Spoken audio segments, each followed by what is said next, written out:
Onze communicatienetwerk is het expertisecentra over gans Vlaanderen. En we zijn daar best trots op, want zij zijn in eerste plaats de aanspreekpunten in het kader van dementie. En wij ondersteunen hun naar hun contacten met de lokale politie. En dat is nu eigenlijk ook hetgeen wat we vandaag willen bereiken.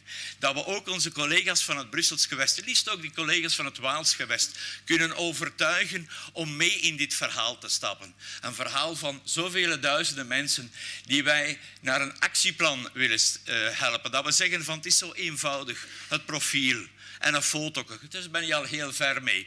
Heb je een actieplan? Hoe ga je je gebouw onderzoeken? Professioneel onderzoeken, want ook het chauffagecode moet doorzocht worden, want daar vinden we ze heel dikwijls aan. En een checklist, to do, het zijn allemaal een sleutelbeheer. Waard als je het 's nachts om 10 uur, 11 uur 's avonds voor een deur staat die niet geopend is. Heeft je sleutel, is die in handen van de loodgieter of van wie is het? We moeten daar een actieplan en een afsprakenpakket rond maken. En uiteraard interne communicatie, heel belangrijk. Opleiding voor degenen die het behoeven. Praktijkoefening met politie, met partners. Waarom zouden we het niet doen? Een checklist en goede afsprakenpakketten maken niet alleen goede vrienden, maar je maakt ook een heel goed eindproduct. En ik ga afronden, meneer De Borsu, met een klein verhaaltje, als je mij nog toestaat, van onze fietser. Onze man die thuis zit, gepensioneerd, heel zijn leven heel lang, heel hard gewerkt heeft in de Rupelstreken op de steenfabrieken. Ervoor gezorgd heeft dat hij genoeg geld verdiende om zijn 7 kinderen een hogere opleiding te kunnen geven. Die hier in Brussel te werk gesteld zijn en echt een gezin om fier te zijn. Maar onze Frans, ik zal hem ook maar Frans noemen, wordt een dagje ouder. Hij is altijd heel sportief geweest, zeker wat betreft het fietsen. Zaterdag Ronde van Vlaanderen, dat is voor de wielertoeristen, die rijden dat parcours van 256 kilometer op hun gemakje af. Hij deed dat ook. Nu lukt hem dat spijtig genoeg niet meer. Hij wordt een dagje ouder. Hij wordt ook dement. Maar dat fietsen is een passie. Wat doet hij? Hij fietst het traject af, komt voor een hindernis. Hij zoekt de weg. Hij is de weg kwijt. En dan wordt dat 's nachts 4 uur als politie hem tegenkomt. En we horen dat vertellen, we brengen hem naar huis. En u rond ik af, meneer De Borsu. Dan komt het feit dat madame tegen mij zegt, meneer, ik heb het tegen iemand niet willen zeggen. Ook niet tegen mijn gebuur.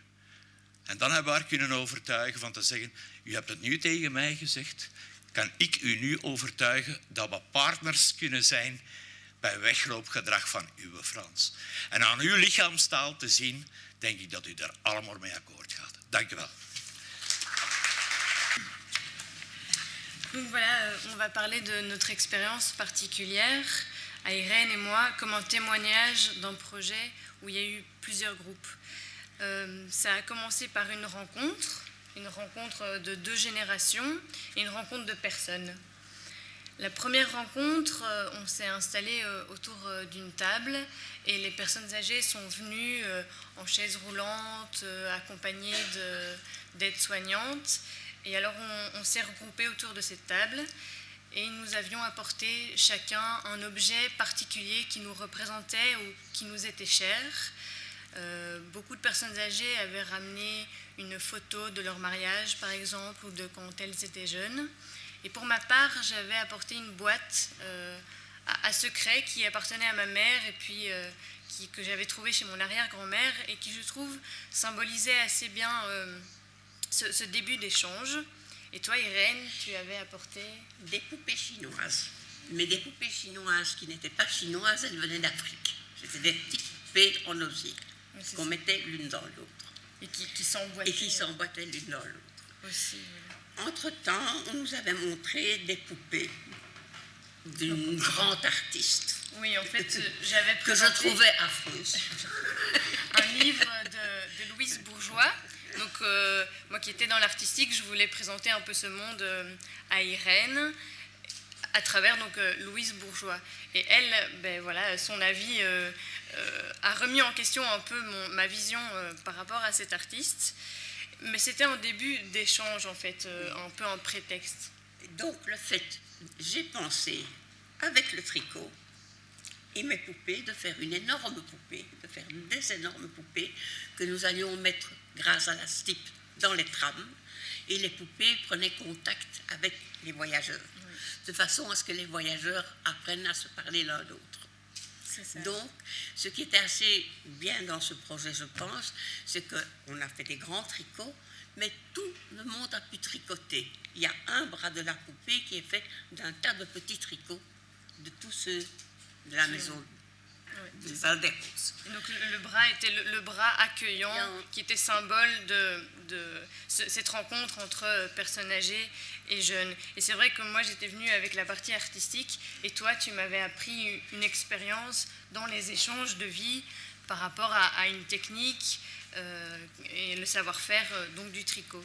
Et Jeanne, une autre personne âgée avec qui on a travaillé, donc toi tu étais la vision sympathique dans l'apprentissage du tricot et Jeanne m'avait appris de façon plus rigide la bonne technique. Donc voilà, ça c'était le début de l'échange et du partage entre nous. Ensuite, il y a eu vraiment, comme tu le disais, la création d'un projet. Au début, on ne savait pas exactement où on allait, mais on savait qu'il y avait une finalité et une exposition, notamment dans les transports publics. Et donc on voulait créer vraiment quelque chose qui interagirait avec le public pour un peu symboliser notre interaction que nous avions eue ensemble. Et prendre contact avec d'autres personnes aussi, hein. Oui, c'est ça. Pas seulement des jeunes, avec tout le monde, avec monsieur tout le monde. Parce que la poupée parlait et on pouvait lui répondre. Donc c'était ça l'action principale. Oui, une des poupées totalement construite en tricot avait un système de micro intégré et d'un micro à distance. Et donc on pouvait parler vraiment et interagir directement avec les personnes dans les transports. Toi, tu as parlé à travers la poupée. Donc les personnes âgées avaient un moyen de transmission directe dans l'espace public et un moyen de sortir un peu de la maison de repos, donc le Val-des-Roses notamment. Ensuite, moi j'ai envie de mettre un accent sur la confiance qui s'est installée entre nous. Et ce qui symboliserait au mieux ça, je pense, c'est que donc, progressivement elle s'installe forcément. Et à la fin, donc, pour mon projet de fin d'année à la Cambre, je travaillais sur l'enveloppe corporelle. Et Irène m'a spontanément proposé de poser. de proposer de poser pour moi. Donc on a passé une demi-journée où je l'ai photographié voilà, toute la demi-journée, où on a continué à discuter et où je l'ai complètement intégré dans mon projet artistique personnel, donc au-delà de ce projet intergénérationnel. Et ça a eu son succès au jury. Donc voilà, Dapo a eu du succès. Et je terminerai par dire que la relation que nous avons créée, donc c'est vraiment ce qui reste et ce qui est au-delà du projet. Je pense que voilà, le fait que je revienne te voir au Val-des-Roses, pas assez souvent, tu vas me dire. Pas assez souvent. Mais voilà, il y a vraiment quelque chose de véritablement fort en fait qui s'est construit. Et le projet en soi a une répercussion, une exposition publique intéressante. Mais au-delà de ça, il y a quelque chose que nous pouvons vraiment profiter dans la relation et c'est ça le plus important, je pense. Voilà, il y a eu aussi beaucoup d'autres projets donc, dont on voit passer les images, notamment ici où c'est un projet Caresse, où les jeunes et personnes âgées voulaient symboliser vraiment leur contact, mais beaucoup plus physique. Et donc ils se donnaient la main, ils se jouxtaient et ils figeaient ce moment en plaçant des bandes de plâtre qui donnaient lieu à des sculptures. Donc les moments sont beaucoup plus, sont très forts et ils sont figés à ce moment-là. Mais le plus important, je pense que c'est le moment où la personne âgée et le jeune sont ensemble. Et comme il faut attendre que ça sèche pour le plâtre, on ne peut pas s'en aller directement. Voilà. Ensuite, toi, tu étais pas mal dans le langage. Donc, une poupée parlait, une autre proposait des sucettes avec une broderie « Déshabillez-moi ». Et donc, elle était couverte de sucettes et tous les voyageurs pouvaient se servir.